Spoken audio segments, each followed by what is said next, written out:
সেদিন আপনার সাথে কেউ যাবে না, সেদিন নাম যাবে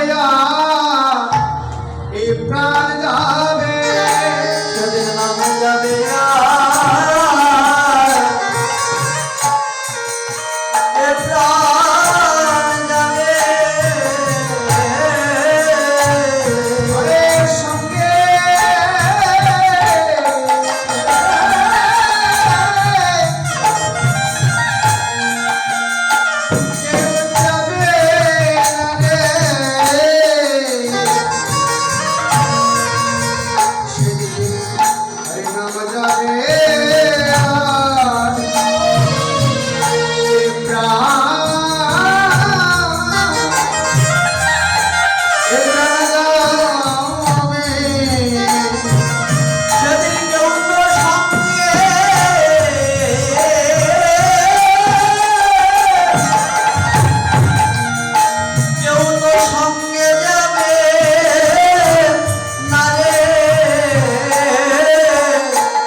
শুনি বলরামের বাণী, বলেছিল মা নন্দ রানী লুটিয়া পড়িল ভূমিতলে, এ প্রাণ যার বাইর হয়ে থাকে তোরা যাস লয়া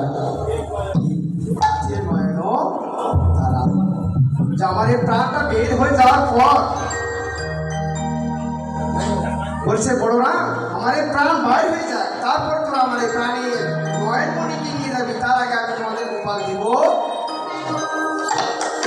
তো অনেক কিছু সখাবৃন্দ, সমস্ত সখাবৃন্দ মায়ের কাছে নানাবিধ তার প্রতি বিকল্পি করার পর সমস্ত সখাগণ কি করতে লাগলেন?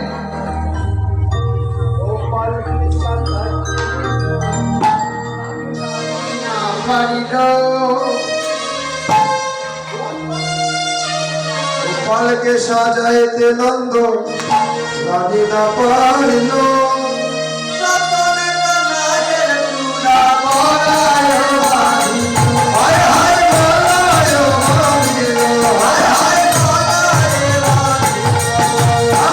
গোপালকে সাজাইতে নন্দ রানী না পারিল গোপাল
দাসে বলে কান্দিতে কান্দিতে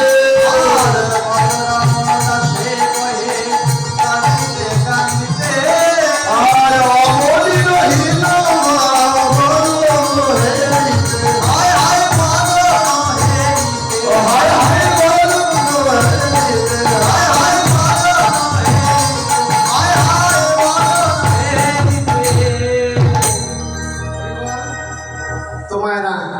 গোপাল সেবা আর ভগবান গুণকীর্তন শ্রবণ করলে গোপাল সেবার জন্য কিছু দক্ষিণা দিতে হবে। তো আমাদের পক্ষ থেকে ভাই যাচ্ছে, এটা ছোট গোপাল তো মানে ভারী ভারী জিনিস বহন করতে পারে না, খুব কষ্ট হয়। বলছে বাবু একেবারে গাদি গাদি একটু হালকা পাতলা জিনিসগুলো দিলেন গোপাল বহন করতে পারে। হরে কৃষ্ণ।